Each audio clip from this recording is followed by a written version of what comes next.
I'm Dustin. A lot of people know me as Dustin Poles, but I'm Dustin DeWoody. Um, arm wrestler for many years, and we've got Trayton here, another arm wrestler on the same team. He's a 176er. I'm a 198er typically. And we're here with John Brookfield. And John, really, let's kick this off with just getting to know who you are, where you come from, and what made Brookfield. Well, it's, I'm almost 67, now, Dustin, and it's interesting. My father was a professional basketball player, and he was from West Texas. He was a rancher there, and he played professional basketball for about 12 years. We're going way, way back. You know what I mean? So, I was always involved in athletics, almost everything. And how I kind of got moving into the strong stuff, basically, I think I was 16, Dustin, and this was in Greenfield, Indiana. That's where we ended up settling most of our life. I live in North Carolina now, and I was 16. And I went to this local kind of a lumber yard, and there was a guy there. I think he was 80. He might have been 84, but I know he was at least 80. And he was kind of a friendly guy. I saw him bending some 60 penny nails. At that age, real friendly guy, and he did that.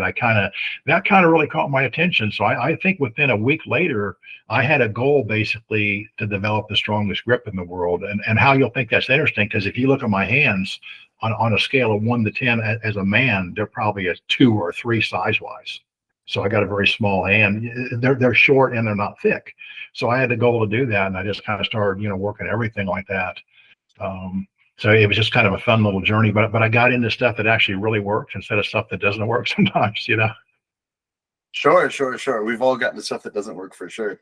When you talk about that goal at 16 years old, where did you go with it? What's 20 years later? What did you end up doing? At the time I just started, bending some steel and doing some grip stuff. But the cool thing now, I'm 67, and people ask me, I've not had one injury to my hands. I have zero arthritis. I've done a lot of crazy stuff, but trust me, stuff I won't even get into, and all kinds of climbing. And so I've not had a finger injury or hand injury.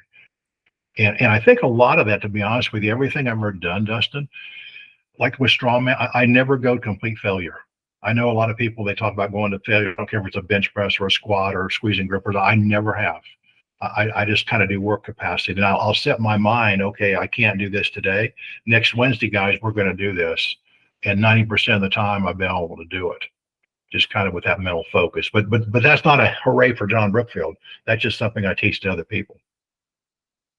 Did you, when you say you got involved in Strongman, were you competing in Strongman? What aspect of involved have you been? Well, we're kind of going forward a little bit, but then I was really good friends like with Bill Kazmaier, Phil Pfister, Yoko Holola was the strongest man from Finland. They used to come here, and I used to kind of train them. I never had the body weight. I never had the bulk that some of them did. I've always just used whey protein. I don't use any other kind of, enhancement things, pardon my language. But so I just always worked on that strongman stuff, but more traditional type, more like I did stone lifting and stuff. I was pretty good at it for my size and my weight, but I got more in like the horseshoe bending, more things like that would apply more to what you guys do. Yeah, you talk a lot about unconventional training, and clearly it's been the forefront of what you've done the whole time. Can you go into that a bit? Yeah, so think about this now. So steel bending and arm wrestling are very similar. Okay, and here's why. Now, someone could be a world-class steel bender and not be a good arm wrestler, and vice versa. Okay, but here's why. It's a different force of movement. But those particular crafts, steel bending and arm wrestling, say two things are happening. You're either moving something very slowly, or you're moving something that doesn't want to move. You see what I mean? It's that same type of, like you get in a deadlock with somebody, or you're moving them over. Steel's the same way.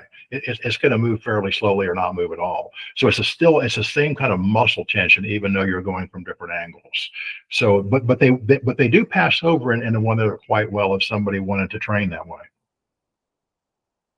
And how does one even begin that? Right, you're 16. You're like, I want to start bending 10 penny nails. Where does that journey go? Right. I'm trying to go back on that, to be honest with you, but I think I would I got 40 and 60 penny nails, and I just started trying to bend them, and I couldn't bend them at first, I'm going way, way back now. I try to go forward, not reverse, but then eventually I could just start bending them. And then when I started doing, like a 60 penny nail, 6 inches long, a lot of people don't know that, the size of a pencil. Then I started, as they got easier, I did two things. I would find harder nails. What I normally like to do, I would start cutting inches off that piece of steel. And I got down to, I think, that 6-inch 60 penny nail, I could bend it at 3 3/4 just by cutting it off. So now you're getting something very, very short with no leverage. And I found out later, I was one of the few people, like all these other strong guys would call me, that bend the nails, and they would kind of bend them up like this. And I used to just take my wrist and basically just turn them over. So it's pretty much all lower arm. I mean, there's a little bit of shoulder there, don't get me wrong, but it was mostly just lower arm strength. You were doing it like this way. Pretty much so, yeah. I wasn't getting a lot of leverage into it, and the same with horseshoes. I would find horseshoes, and then I would go to dwarf horseshoes or steel bars. I just kept finding stronger ones, but a lot of times, instead of going out and trying to find all kinds of stronger stuff, which is hard to do, I just started cutting the ends off of them and making them shorter and taking that leverage away. Did you have a mentor early on for this? No, I never did. I'll be completely honest with you guys. I mean, I've had people that kind of inspired just watching TV or their personality, but I always consulted God with everything. I really did. Because when I was doing it, it was very, very interesting, and I was doing this for quite a while. And, I pretty much had the craft of the old time strongman down, almost to a science, even though I was I think when I was 22, I did my first performance at a prison in North Carolina. So God kind of almost prepared me for all this, to kind of step into like a ministry at the time. That's really, really cool. Were you doing strength training as well during this, or you're just going after steel? I didn't do the traditional, I mean, a little bit with football, because I played football and stuff like that. So there was a little bit of benching and the traditional stuff, but it was mostly, I did it all with steel. Just steel bending and like grip stuff and pulling and rope climbing, just stuff that I found that actually really, really worked. But here's what's interesting though, because a lot of people, I won't mention names, but they're some of the strongest guys in the world, like would try to tear a deck of cards or bend the nail. And almost every time they'd stop because they felt it was going to hurt their shoulder. You know what I mean? And as strong as these guys were, I mean, some of these guys could bench press 750 pounds or squat almost 1,000, but it's a different type of strength, kind of what we're talking about now. They're exploding, but with arm wrestling or bending, something like that, or rock climbing, sometimes it's more of a very slow motion, or just almost like a deadlock static motion. So you're training your tendons and ligaments, I think, Dustin, get much, much stronger with arm wrestling and steel bending than anything else you'd ever do. Interesting. Yeah, I mean, don't get me wrong. There's some guys that are really fast, really explosive. They weaponize speed, but inevitably they run into somebody that can slow them down. And being able to have that static pull. And here's what's interesting too. This is kind of this is an interesting statistic. I'm not making up. Somebody can pull it up. But I've dealt with all kinds of people, from special operators in the military to powerful loggers. I mean, anything you could imagine. Guys that didn't even know they were strong. Some of those type of guys. Like lifting stones and stuff, like in the farmer's field. And if you look at people's grip strength, or some of these guys that they have these really thick developed forearms, and they just reek of strength. And some people just look like an average person. I mean, they might look a little sinewy, they just look normal. But I'll give you an example. Now we're higher. God made us higher than animals. Don't get me wrong.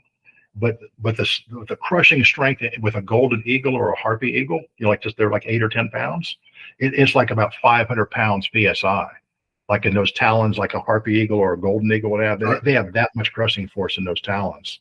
And the average human being doesn't have, probably half of that if they're powerful. So that just shows you how much tendon and ligament is involved in that type of thing. So we do have muscles here, of course, but a lot of it is just tendons and ligaments just joining together. Right, for sure. Especially in the arm wrestling game. One of the reasons I think it's so cool of a game, even to get into as you get older, is the longevity of the game. You could play it for a really long time. Oh yeah, there's some guys out there I've just bumbled across. I mean, they don't compete in arm wrestling. They don't know the techniques like the top roll and the shoulder roll and all that. They like the construction type of guys who just pull. Hey, let's pull. I see some guys in there, over 80 years old that can probably beat 95% of the guys that's 35 that play college football. I absolutely agree with that. As we go forward with this, and you've gotten to the nails, you've worked with a lot of people from all over the world. What are you doing with them? What kind of work are you putting in? Well, with now people will come to me, and here again, I've been doing this a long time, so I'm kind of trying to go back. I did a lot of TV shows and stuff like that, but people will come to me from all backgrounds, like for Zooms or private trainings. I mean, Could be an arm wrestler, it could be a very, very high grade Brazilian jiu-jitsu person, rock climbers, just tough guys that like to work out in their backyard, and so they'll kind of come to me and say, hey, John, can you help me with this or that? And I try to just, one thing God's blessed me with, I graduated from high school, but I don't have a fancy degree. I'm not scientific at all. Sometimes it sounds like I'm scientific when I talk. I just try to find the best thing that'll work for that particular person, because I am very, very good at breaking down movement, kind of like the flow of movement. I'm kind of natural God-given talent for that. Like the barrel training you've seen, maybe I developed that for a few NFL teams, because like pushing and pulling barrels and they come back on you. If you think of I won't get off on the subject of arm wrestling, but if you think of like an NFL lineman, right? They use powerlifting and Olympic lifting usually to develop strength and power, right? Most of the time. And of course, they're going to get explosive. They're going to get powerful because of powerlifting. But see, if you look at them on the line, or even like a wrestler, they don't move that way. They're not going to press somebody overhead or pull them off the ground. They got to push and pull, manipulate, and have to deal with that person trying to break their balance. So maybe only a partial amount of that strength and power from Olympic lifting and powerlifting can they implement on the football field. Every bit of that barrel training they can implement. It's all transferable because it's the exact same thing. And the barrel training with the water, it's your opponent, but also your coach, the way it moves. Yeah, for sure. And we had talked about before that kind of pushing and pulling at the same time, right? Yeah. And I've had guys here too. I mean, I remember one bit, I won't mention his name, and people would know him anyway. He was a former All-American from Clemson, just a huge mesomorph type guy, about 320s. He's older now, and really powerful looking guy. And you can tell he was like an American. And then he could push really, really hard with the barrels, but couldn't pull very good. You know what I mean? So there was an imbalance there, and I could see it. The barrels found it, but another NFL lineman, not a high school lineman couldn't, but a really good college or NFL lineman, they were a wrestler. They could feel that weakness. You see what I mean? And be able to take advantage of it. That's why we have to, like with arm wrestling, you want your arm in one piece. I mean, there's some guys that's got really, really strong wrists, and forearms, but they might have a little bit weaker area. Some guys might have a really powerful grip, but they got weak forearms and maybe like in the wrist. So with arm wrestling, your arm has to be like one piece, like a steel bar. Yeah, we like to refer to it as a chain, like your shoulder, your bicep, your forearm, your wrist, and then your hand. Yeah. And you can kind of attack people. Sometimes I take people's hands, but if their hands are real good, I end up coming and taking the whole wrist and find the weakness. And with a skill like that, you kind of learn, just like what we were talking about with the barrels with a football player, you kind of learn what to do and what not to do against somebody else. Because you might have 9 people you could easily dominate with one technique. That 10th person, you might not be able to do it that way. You know what I mean? And just like with grappling or something, you got to adjust that. You got to be able to adjust that motion. We're in a good vein right now. We talk about the barrels, which I'm sure we'll show. When we take this conversation into arm wrestling, what's something, if you had the time to sit with someone like myself and say, this is something I'd like you to train. This is your version of the barrels for this game. What does that look like to you? Is it okay to mention the chain thing we were talking about? It's all okay. Oh no, I just want to make sure, because we were talking about that. I mean, it's okay on my end, but I found a couple. I don't like to use the word secret exercises, but they are secret. I probably created when I was doing the battling ropes, Dustin. I kind of learned, like, just picture, like, if you're with the ropes, if you're going to press those long ropes, right? Like let's say from the farthest distance, you're standing away from them, and you're going to pull them and press them overhead, right? Now, it's a whole different static motion, but you have to push and pull at the same time. And what I found some of the world's strongest pressers could not press those ropes, which amazed me, right? Because if you're doing that, see, because we're trying to get the tension out of the rope, like a tight rope, okay? So I've got to pull back, so I'm pulling, and then I got to push overhead. So there's 2 things going on, okay? So now that'll work with arm wrestling, but I've got a system with chains that maybe 25 years ago, I always wanted to train an arm wrestler on that one particular secret drill, but I just never had a chance to do it. But I use the same thing with a chain. Okay. Now, if you're doing like back pressure, can you see my hand okay from here? Yeah. Okay, yeah. If I need to stand up, I will. But yeah, I can see myself now. But if I'm pulling a band like that with back pressure, right? I mean, that's got the motion. But if I've got a heavy chain over here, okay, I mean, there's all ways I can hook it up. That chain is pulling me this way, but also trying to pull me down. You see Yeah, what it's I mean? attacking your riser. Yeah, Yeah. so it's not just one direct. There's two things happening, and with that chain, I mean, you can fix it where no human being can remotely move it, and probably even a gorilla couldn't move it if you want to load it up heavy enough. But so you can pull that back pressure. But if somebody's, let's say they're a, they like the hook and shoulder roll, they're not really a back pressure guy. They still got to deal with the other person's back pressure, right? So you're going to get that strength coming back, and you can also adjust the height, the way that chain would set, to make it work for you. And you can put some weight in the middle and almost let it like bounce and explode, almost like somebody would just slap your hand down.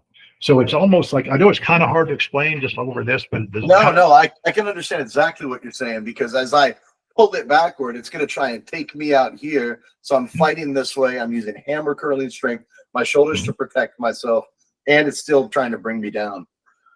Yeah, and it's safe unless someone's overzealous. I mean, you're not going to get hurt. But that chain could be, I've got like I don't use it for that, but that's how I got let's see, it's a 35-foot, 100-foot chain. It's a half-inch, so about a half-inch chain, 35 foot. It's going to be about 100 pounds. And if you stretch that thing out or even doubled up, if you don't have space, you can't tauten that thing out. I mean, I don't care how hard you pull. I mean, a couple F-150 scan or Silverados, you know what I mean? But to turn that thing into a tightrope, I mean, no human being is going to be able to pull hard enough. You'll get some tension out of it, but there's still going to be some give in it. You see what I mean? So if you're lacking room, you just double up the chain, maybe even put a 25-pound weight plate in the middle, which would be monstrous with the weight, or you can just back up and use more tension. Yeah, but I love the idea of the weight in the center, because you could create that kind of hit against yourself as you rack it back. Let it kind of bounce. Yeah, let it kind of bounce. Because it's going to kind of pull you down. And like I said, you're not going to get hurt. I mean, basically, unless someone just, really overzealous. And you can also you can have it over the top of you, like with a bar where it's kind of more over the top of you like that, or you get over the top of it. Yeah. You mentioned not training to failure. So let's say I get the chain, I'm doing my thing, and what do you think is the most ideal for a sport like arm wrestling? You're training tendons. Do you think it's volume? Do you think it's what kind of rep range should you be doing with things? Well, and answer your question, I mean, I just myself don't train to failure. I'm not saying somebody else shouldn't. I just don't, and I've never been hurt. Here's the key, and a lot of people probably don't like me to say this because they like programming. Even like a lot of Olympic athletes or NFL, all pros, that they want to be programmed. But really, we have to learn our own body. We could have 5 professional arm wrestlers there. They all are. It's going to be a little different. You have to kind of learn your own body. I know it's not a really good answer. No, it is a good answer. Actually, it's a great answer. Right? I've been a trainer for 20 years, and I run into that all the time with people. They're like, "Oh, I want to do what you do." You don't want to do what I do. You want to do what you do. And finding that for people is the key. I would say just for the average person starting this out, Dustin, just I don't care who it is, I would say probably do this every other day pretty hard. You know what I mean? And just kind of play it by ear. I know athletes have an album like this have a tendency to overdo it. You know what I mean? I do a lot of steps and a lot of stuff, but I would say every other day and just go at it pretty hard and kind of play around with it a little bit, because position is everything with this chain.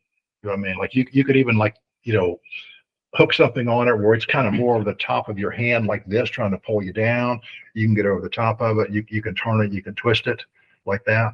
But like for someone like hooks or like a shoulder roller, it's going to help them immensely, because when the other person is trying to put that that back pressure on them, they're going to be able to combat that a whole lot better.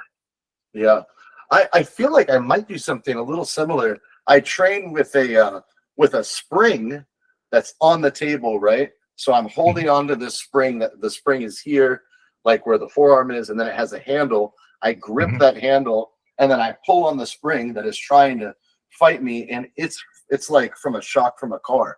So I can't pin this. I move it maybe 2.5 inches, right? Yeah. And then I kind of static hold it, and then I'll hit it again, and it's ripping me up. And one of the places I feel it the most is the insides of my elbows, those joints, when I try and drive sideways or back pressure. But it is very good for the soft tissue. Now, one thing I like to do to people in training, as long as it's an exercise, it's not going to hurt somebody. Okay, there is things that you can really hurt somebody like this, but let's say because real life, let's be honest with you, okay, when real life starts working on us, it doesn't care if we're getting tired or not. So my point is, let's say you have a partner out there helping you, your wife or your daughter, or really it doesn't matter who it is. You could be holding this thing with back pressure, right? And as you start getting more tired, let them put a little weight on it or something on it. So as you start to tire, then add that pressure against you. It starts to work on your mind, and you have to learn how to relax under the distress. You see what I mean? I got a lot of safe drills, because you could kill somebody with certain types of drills, but safe drills, as they start to tire, I start to make it harder on them. Yeah, it's for sure. I mean, same thing with competing under the lights, right? When you get up there and have to actually compete, there's refs, the whole thing is pressures.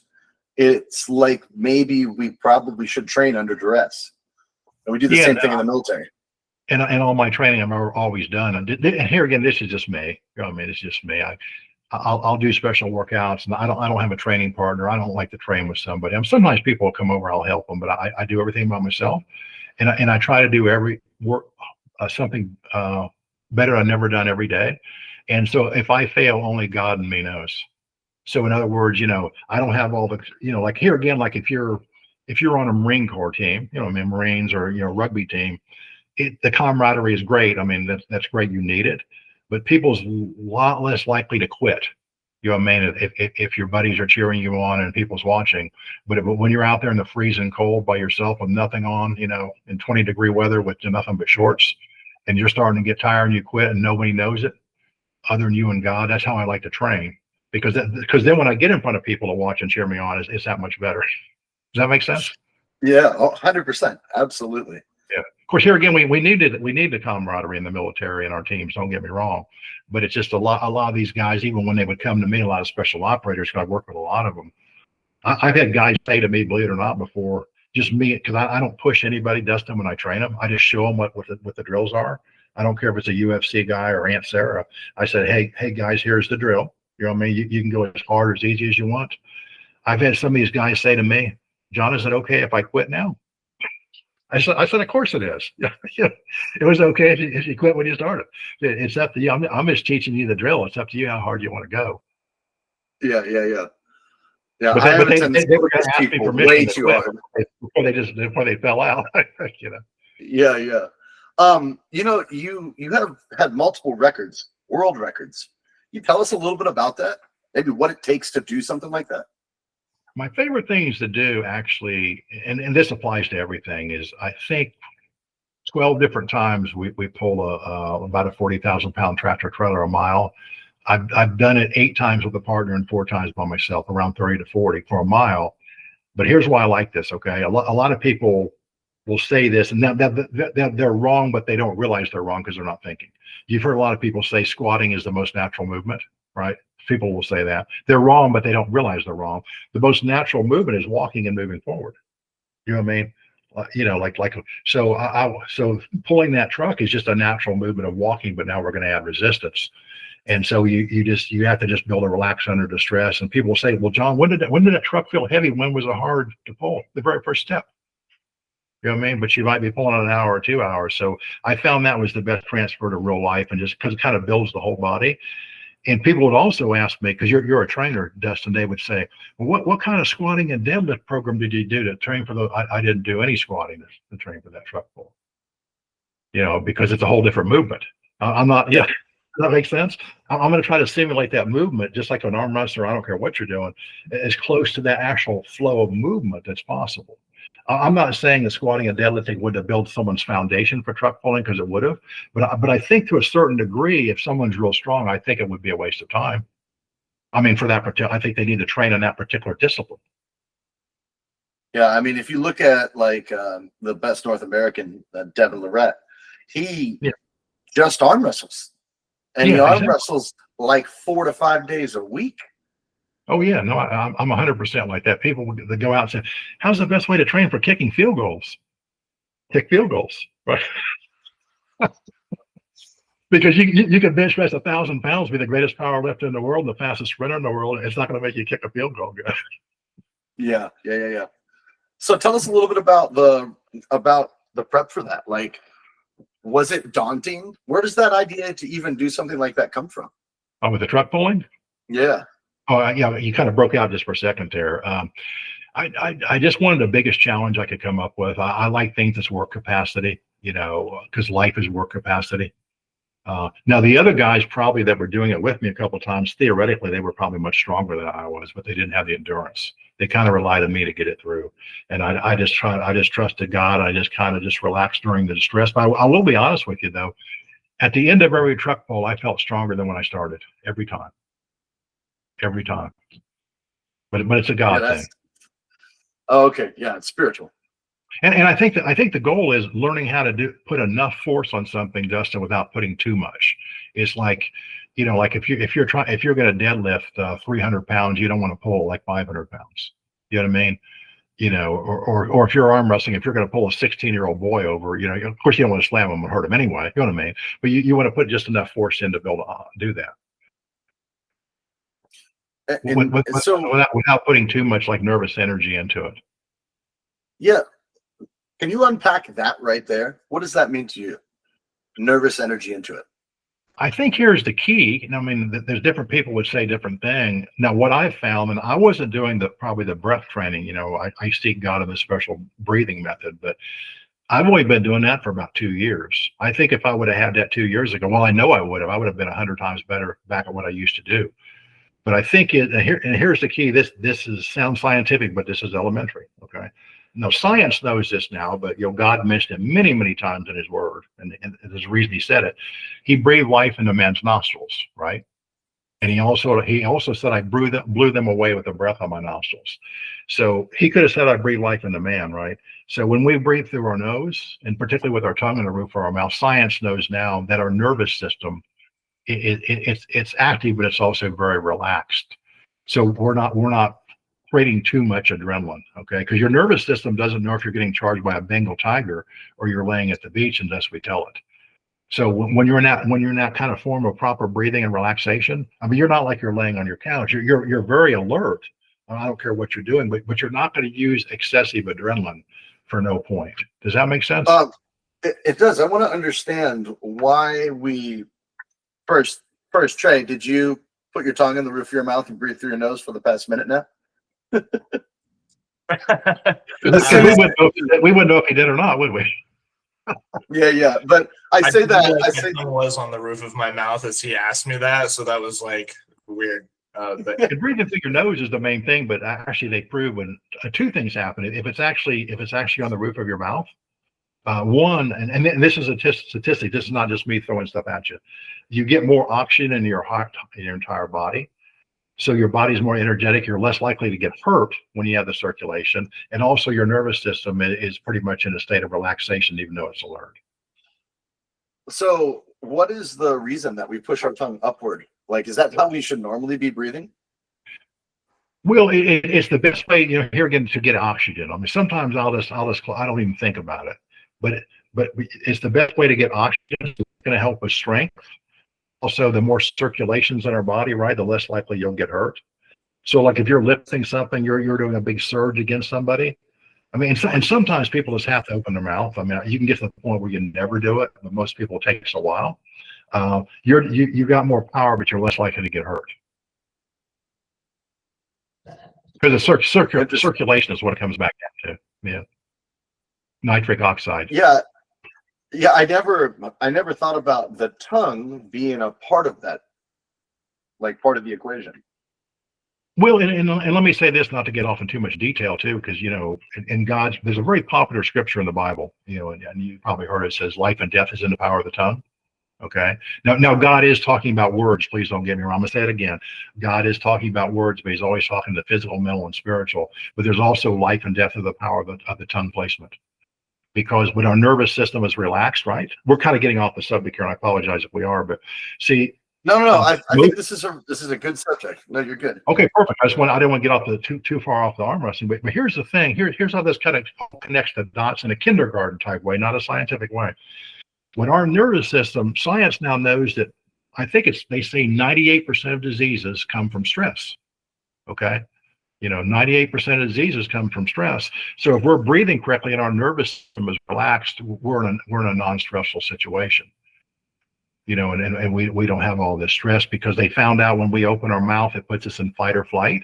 So let's say we're out hiking or we're riding our bicycle or whatever, like endurance. A lot of people will say, breathe in through your nose and out through your mouth. Okay, I'm not going to get into that or argue that point, but here's the thing. And I'm going back to just a natural statistic now, okay? They know when we breathe through our nose, nitric oxide circulation is moving through our body, and they know the second we open our mouth, it stops, okay? So it'd be like driving a Ford Mustang down the interstate, at 80 miles an hour and tapping on the brakes every couple seconds. So we want circulation flowing the best as possible for multiple reasons. One, we're healthier, we're stronger, we're fitter, we're more powerful, and we're less likely to get hurt when there's circulation. Is this making sense? Yeah, totally. I never thought about it like that, but yeah. Absolutely. And I think it's the thing. I think people just don't connect the dots to some of this stuff. I mean, it's almost like there's a lot of scientific people out there. There's 1,000 times smarter than me, but I think it's almost like a very kindergarten way of just connect the dots from here to there. Yeah. It's when we talk about the tongue itself, I don't know about for yourself too, Trayton, but it's something I never even thought of. And distance running, as soon as I learned to breathe through my nose, it changed the whole game in terms of distance running, especially in the military when you're struggling to keep up with everybody. Well, here's an example. I mean, obviously, we can do a variety of things, but this is a little game I like to play with people sometimes, and we don't have to do it. I'll give you an example. And probably 99 people out of 100 notice this immediately. Like if you're just sitting like what we're doing, right? And most people, I say, just turn your head like this from side to side. Don't overthink it. Just turn it, right? Just like with breathing through your mouth. But now put your tongue in the roof of your mouth and do it. You're more fluent if you're not used to breathing like that. Do you feel it? I mean, if you breathe like that all the time, you're not going to notice it. But yeah, you're more fluent. So that's going to also portray if you're bending over to touch your toes or you're pulling or something like that. You just have more circulation firing through your entire body. Yeah, it's very, very interesting. The nose does seem more rhythmic, I think is the word. Exactly. Just like in James, I don't say the wrong scripture, but it's in second chapter of James said, that talks about the tongue is a little thing, but it can turn great ships around. Basically, the rudder, of a ship, the rudder can move it. The tongue is the rudder. It can turn great ships around, but also it can turn your health around too by proper tongue placement. Now, I can't prove that. I wouldn't argue that with anybody, but I know God is talking about that. So let's get back to a little bit more about yourself and what you come from. You had world records. What did you end up doing with strength in terms of you've done some books?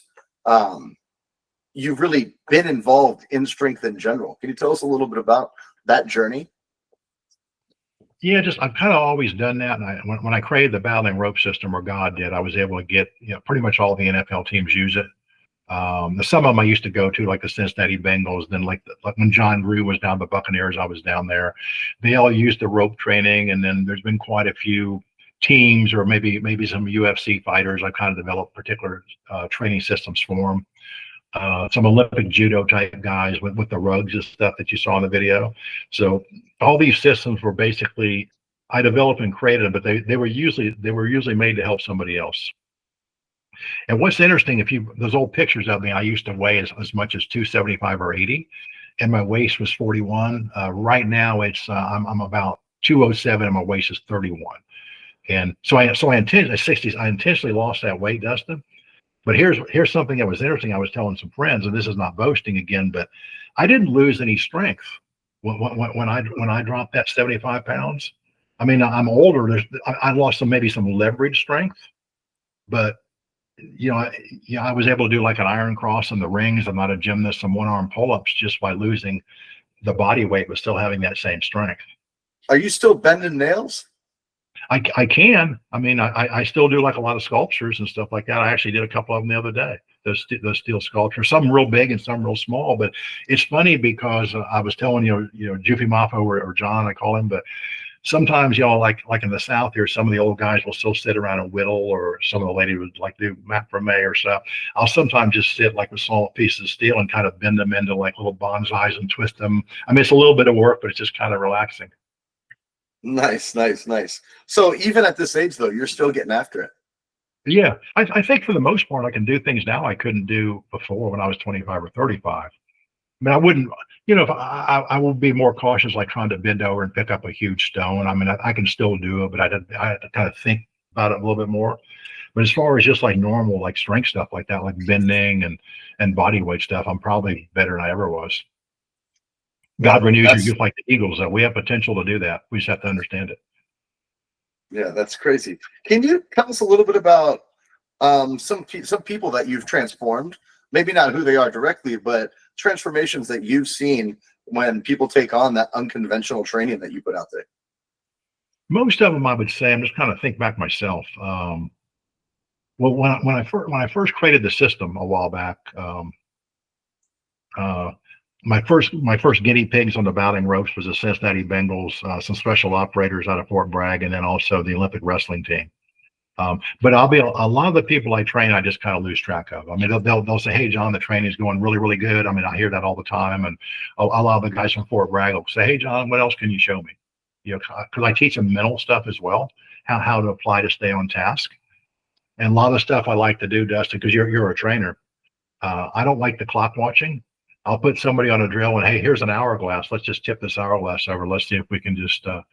How long is that hourglass for? I didn't even know. Let's just tip it over and see if you can do it. Because you can watch an hourglass, you can't unless you've done it a million times with that hourglass. You can't tell. You can't tell how much time's left. So I like to put people on the drill where they can't say, "Oh, I think it's almost over now." I can start to kind of dig in here because real life don't let you off the hook like that, does it? No, it sure doesn't. That's for sure. Yeah, and right when you think it's going to, it doesn't. I didn't avoid your question, but like a lot of the people I train, they'll always say, hey, John, I'm getting great results. Thank you so much for that. But a lot of times I don't really keep up with them really, really close, to be honest with you. Yeah, no, I totally understand that. Because I'm not a trainer. People come here, I just kind of let's say if you came here, I don't really train people with workouts. I kind of teach the concepts. So then when they leave here, I'm going to make sure you can take whatever you want to learn and apply it to your battlefield or your sport. Yeah. You speak a lot about mentality and mental mastery. You tell us a little bit about the approach you have to that, especially with an athlete. Well, like one drill you probably seen me do before. I mean, I'll get down in a push-up position, and we can make this 1,000 times harder, but the basic thing is the push-up position. And I had a very interesting guy. He was a logger from Canada. I'll tell you this in a second. I don't remember the guy's name, but I'll take 2 5-gallon buckets, right? One will be full of water. The other one's completely empty, and you get down to push-up position with a little cup, about almost like a little shot glass. And your goal is you're going to move all that water from one before you come out of the push-up position. So you just keep moving your arms back and forth. You know what I mean? It's just constant. And people would say, well, how long is it going to take me to do that? I don't know. I can tell you it takes about 37 minutes for me to do it. But I had one guy come here. He was a logger. He didn't do bench presses. He just just cut wood and chop wood. And he said, look, you care if I do that for the whole time? I said, absolutely not. I'll just sit down and watch it. He did the whole time. He did the whole time. But it's kind of a mental drill. It's just kind of a mental drill. So when we're talking mental mastery, it's mastery over yourself. Mm-hmm. Yeah. And we'll pick a workout like if you have a GPS in your car or whatever, right? Let's say you're in, I'm going to say Austin just for I know you're close to Austin. Yep. If your GPS, if you plan to go to Tampa, Florida, your GPS doesn't know or care if there's rain or snow. It's going to clock to get you there. See what I mean? It doesn't care about construction or care about stuff like that. And we do that with our mind. So let's say we're going to do a 70-minute workout on something. I don't know how hard or how easy it's going to be. My goal is I'm just going to do it for 70 minutes. I don't know what I'm going to encounter. I'm just going to do it. Just like a guy that might get up and he might go to a construction job, like in South Texas, and it's 100 degrees out there, and he starts at 7 o'clock in the morning. He knows he's going to work till 7 o'clock in the evening, right? He just knows it's probably going to be hard, so he's got his GPS set. We're going to get through this the best we can. I don't know what the day's going to do like, but I got to be out here the whole time. So I kind of treat life like that with training as well, because I've seen a lot of these really top, like professional athletes. I mean, don't get me wrong. I mean, they're disciplined, but a lot of them, they're very, very fit and natural. They can run fast. They're very strong. They jump very well. But a lot of them are very, very natural that way. You know what I mean? But I like to train people that's not natural and make them unnatural because they have more discipline. Like what does that mean to you? The Olympic wrestlers, most of the Olympic wrestlers were like that. A lot of the guys came from like the farmlands. And I mean, they were good athletes, but they're a little bit more natural type of workers, and they had a little bit better work ethic, if that makes sense, because they didn't naturally get to where they got. I mean, a lot of them were raised on the farm or the construction site, and they got into wrestling, and you know, I mean, they knew they had to work, and it wasn't an easy road for them. Is my point. Yeah. So when we say natural and unnatural, you're talking like naturally gifted, talented versus hardworking. Oh yeah, and you see that here again. I'm not throwing stones at people. Please don't get me wrong, but like if you take professional. My dad played professional basketball. If you take professional basketball, play NFL. I mean, these guys are good workers. Don't get me wrong, but most of those guys are naturally really. They can get into that pretty easily. They're naturally really big. They're strong. They can jump high. They're fast. You know what I mean? It's a little bit easier road for them if that makes sense. But that's not a negative towards them. I'm just being honest with you. Yeah. Did you play basketball? Right, your dad's a pro. Was that a big part? Well, I was pretty good at basketball, but there's not a whole lot of 6'1" forwards in the NBA.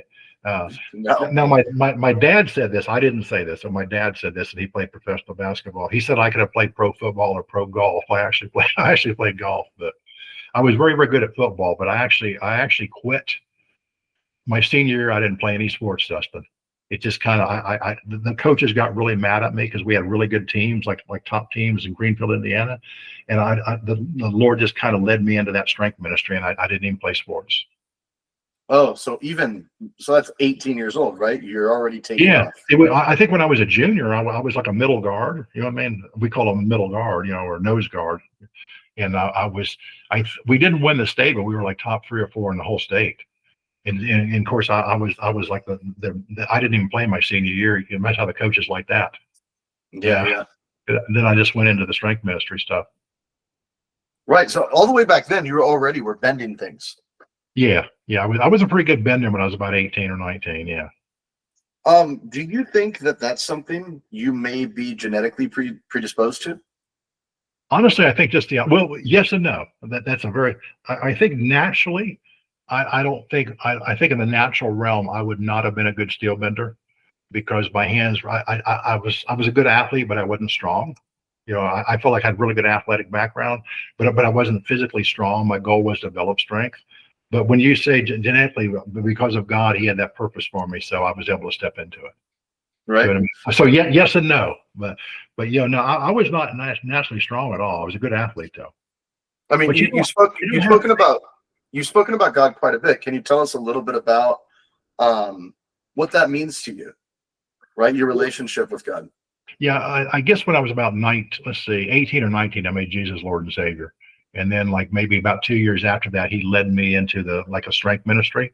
And I started mostly doing prison ministry in North and South Carolina. Then I started speaking like in churches and stuff. I wasn't a pastor, just as an evangelist.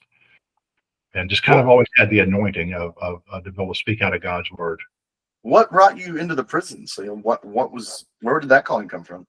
I don't remember how it happened, but I think I just, it's kind of, well, I do remember. It was kind of funny because I prayed and I paid a financial vow to a ministry. And what that vow was, I'm going to pay this vow. I didn't have the money. If Lord, if you'll get me into the ministry. And I'd say within 4 days later, just one of these guys, he was a chaplain in the prison, said, "Hey, John, we know you do a little bit of bending and athletic. Would you come and talk to our guys?" It just kind of took off from there. That sounds really cool. Really, really cool. And then, do you think that plays a role in your creativity in terms of training people? Do you think it all from that spirituality? And we all have that ability, see, because God created, right? We have the creative ability through the Lord, through Jesus, see, to be able to create things. So the systems I've created, I guess I've created maybe 12 or 15 of them. Some I've not even shown people. They were all divinely from God. But He'll do the same thing for anybody else because He created us, so we have that ability in the name of Jesus to be able to create other things. I don't care if it's a business, I don't care if it's a product, a training method, or whatever. We have a powerful, it's an easy road to do that if we do it for His glory. I love that. I love that. I mean, I love any passion, you know, whether that be strength, Christ, arm wrestling, when it's not a lazy passion, right? Passion we go after. And clearly, you're passionate about it.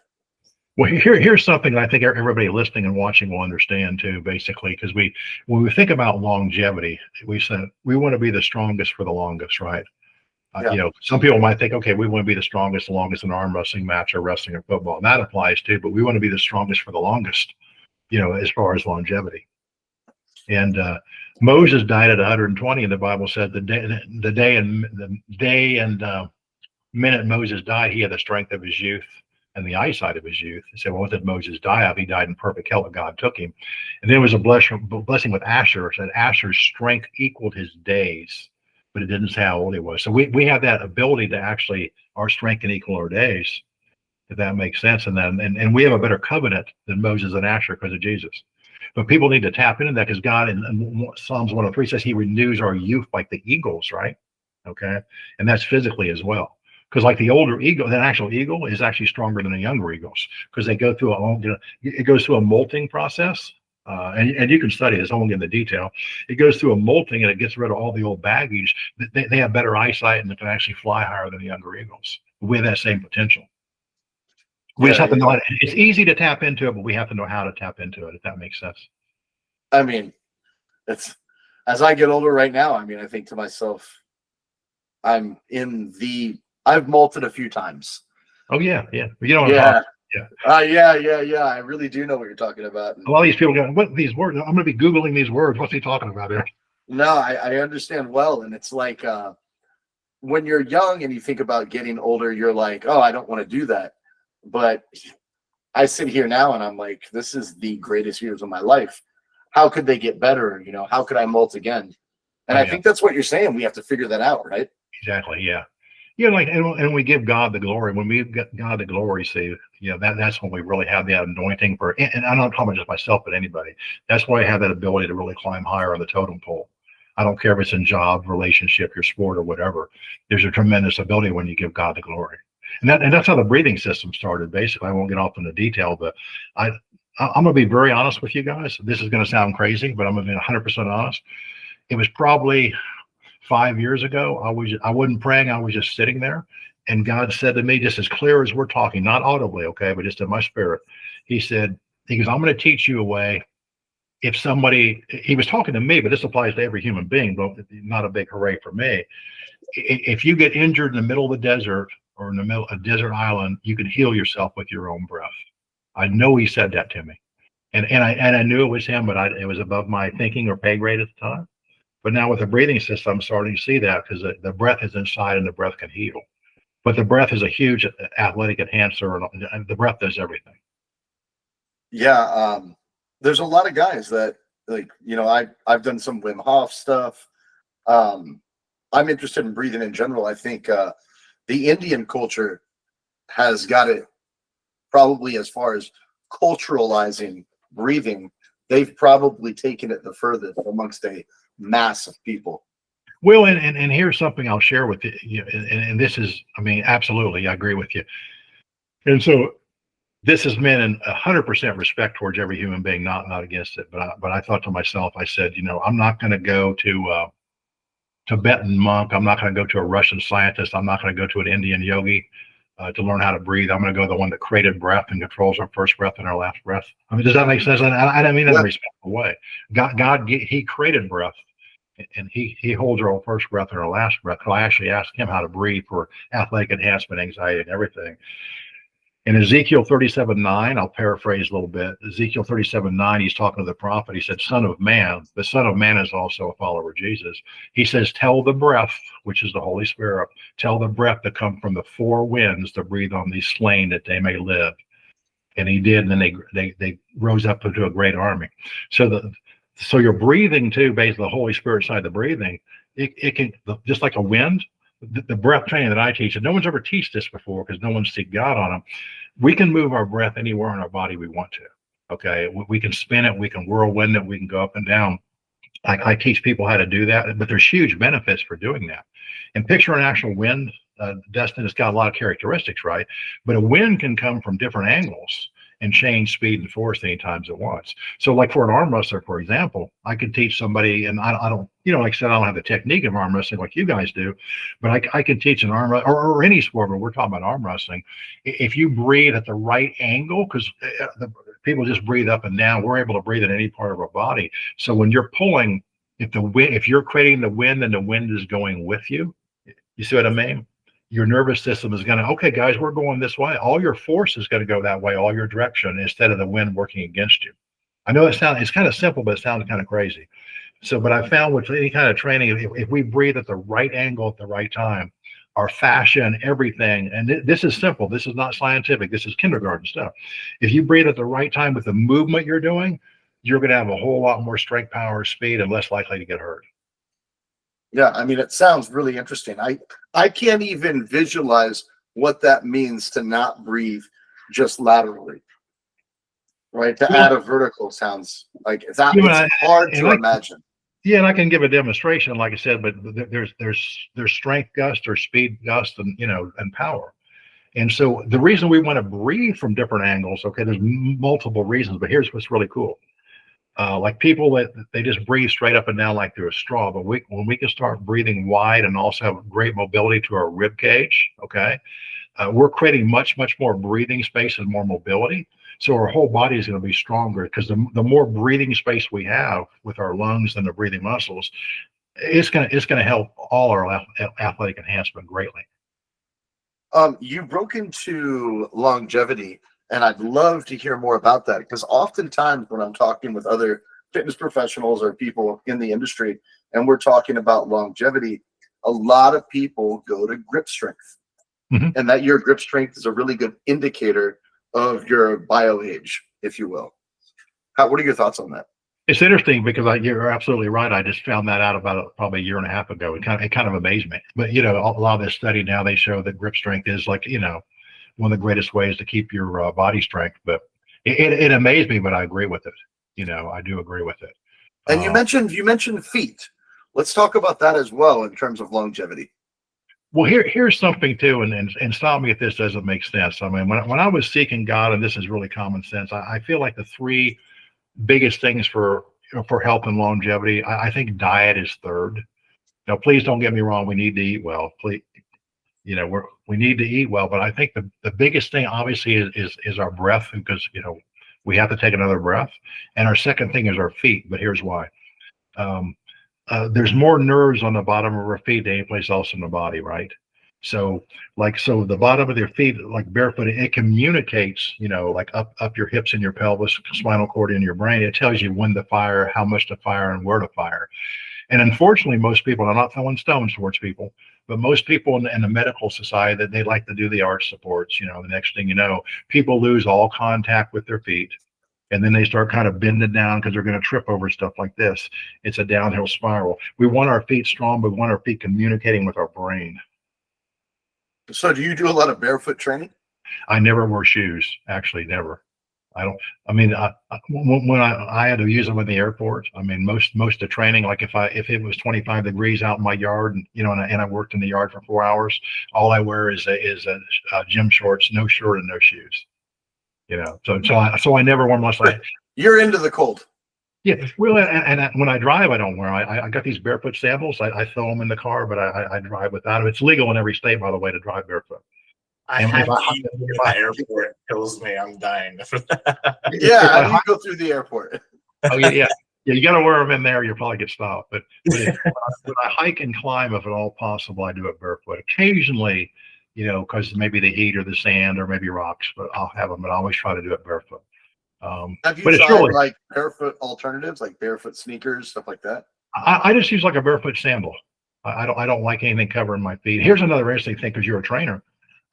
This won't happen immediately, but like the stones you might throw out of a sling, like kind of the roundish, like golf ball things. Sure. So I got like a platform. Sometimes I throw a bunch of those stones, and you'll find if you're lifting like that, or just doing balancing, or squats or whatever, you can actually get stronger like that, because after a while you could probably pull a heavier deadlift on standing on stones than you could a regular platform if you got used to it. But here's why, okay? Because when you have your shoes on, we lose communication. But if we have those pushing up into our soles, it's going to tell us exactly how to fire and when to fire. Interesting. And you actually get stronger like that when you train like that. But it doesn't happen overnight. So like if you were going for the biggest deadlift ever, like Hafthorne Bjornsson and somebody like that in Strongman, you would suggest starting at, let's say, 14 years old, you're going to do deadlifts on stone, and then you're going to deadlift for 20 years like that. If they wanted to, I would think they'd notice a difference. Like when I was pushing those barrels, like with Julie Mafu, because we weren't doing it there, but a lot of times I'll stand on stones and push them and pull them, and I'm actually stronger like that because the communication is better. Yeah, very interesting. I wonder if there's the ability to create like a sole for the shoe that teaches that level of communication or mimics that while deadlifting. Probably so. I've seen some cheap versions of it. I don't think they work properly, but I have. But here's why too. Like if you take someone's like if their hips or pelvis are out of line, and that happens a lot with training. You know what I mean? Or For sure. Yeah. So if you're standing on those stones doing some light work, see the stones are going to tell, and then they're going to tell the spinal column, okay, this hip's out of line. I want you to fire harder here. I want you to relax a little bit. They will do that just naturally because your body knows what's going on. So those nerves will say, it'll go all the way up into your hips. Hey, you need to relax here. You need to pull harder here. It'll actually put them back in line. Very, very interesting. It's kind of crazy, but it does work. Trust me. So in terms of longevity, is that the type of training you do now? Are you training your feet, training your hands, training for longevity? I don't use the stone platforms too much. I just do everything barefoot. I don't do a lot of traditional grip stuff. I do almost none. I may be doing an online grip course. I've been talking to a couple of people. I think I'm going to do one. Actually, I may start as soon as next week, possibly. Yeah, cool. But a lot of the stuff I do is just like rope climbing, a lot of rope pulling. Where there's a lot of gripping and releasing. I personally don't like the hand grippers. Now, if someone wants to close a hand gripper, I think it's good. If you want to bench press. But I personally don't like the hand grippers for really building really long-term strength. I like things. It's like working in a Smith machine instead of squatting. Yeah, nothing. Yeah. If you like to do it, I mean, that's great. I'll help you do it. But you want to do things like I was showing on the thing. You want to take your hand. Like, see, some people, they may be really strong. Let's see here. They may be really strong with their hand like this, right? But now when they start to open it more, but then they're not strong like this. And we want our strength from all the way to the top, every possible angle. And then we want all this dexterity in our fingers and thumbs too, see? And that's longevity right there, see? That's like it looks like you have tremendously more dexterity than I do in my hands. Yes, my fingers don't move very fast. So the dexterity in the fingers, just like I was showing in that video, like when you're squeezing the rack, say, that's how you keep your strong. That's longevity right there, because we're keeping all of our fingers strong and nimble. And see, so we want just like our toes. That workout. I'll put a deal up for people to look at Juju Mufus, but I think it's a really important distinction to make that workout that you showed with the bucket and the rag. Yeah, and it's like it'll help with arthritis. It doesn't load the joints, so no one's ever going to get hurt. And so when we're doing this, see, I'm just doing it kind of. You can see my fingers. See, everything's working. So each finger and my thumbs, they all have to get strong. They get very, very good dealing by themselves, just like guys on construction site. Each one has a tray, but then when they all come together, see, they can build a house. But see, most people, dexterity is that's longevity in the hands. But we can make these fingers very strong by those things I was showing in those videos. It's more than just moving our fingers around like that. If we have a lot of great strength like that, say, in each digit, then our whole hand, when it comes to, particularly like arm wrestling, if you're slipping top rolling, I mean, that's the key to stuff like that, to build a move like that, the mobility. We've covered a lot in terms of spiritual, mental, physical. If you had an athlete and you were going to give them one piece of advice, and it was out of mental and physical, which would you choose and why? What I kind of do, and to answer your question, like when I'm talking to somebody, I'll kind of like You know, like if I'm talking to him about the Lord or something, I'll just kind of ease into him. I'm never going to push somebody too hard. You know, some people will back up. I just kind of take it as far as I can. Because when people ask me, I mean, if they ask me, hey, why could you be 67 and do this kind of stuff? And people do, then I can tell them because they asked me. You see what I mean? But I think the goal is actually Dustin is working on things daily. You know, just kind of have goals daily. Pretty much every day I try to do something I'm not been able to do before. I know that kind of answered your question. It kind of didn't, but I look at the person's background too, because everybody's a little bit different. You know, you might have somebody, all they want to do is pull a huge deadlift, or somebody else might want to run ultra marathons. You know, so really different type of thinking patterns. Right. In ultra marathons, you're going to go, okay, this is going to be wildly mental. Mm-hmm. And the deadlift may be a bit stronger, both of which are mental, obviously. Oh, yeah. But you just kind of want to relax under that distress no matter what you're doing. Just like you might have seen that video when I was pulling the trucks, just by pulling my stomach in with the breath like that. That just insane. Well, I had some, I won't mention them now. I had some very famous strength and conditioning coaches that are a friend of mine, a bunch of them from different countries and stuff. And they were saying, man, that's the craziest thing I've ever seen. That defies physics, you know, because there's no leg or nothing. But the point is, it just shows the power potentially of the breath. So my breathing course, I mean, we don't do that in the breathing course because I don't want somebody to try to get hurt. Because you could take a really strong, powerful, determined guy. They're just going to try to pull it with their back, and they're probably going to rip their groin out of socket, you know, because this is just all done with the breath. But my breathing system will develop the breathing that powerful. So like for an arm wrestler, for example, I can teach somebody how to breathe to the side. Because, like, you know, if we're running or on a bicycle, right, the breath is going forward.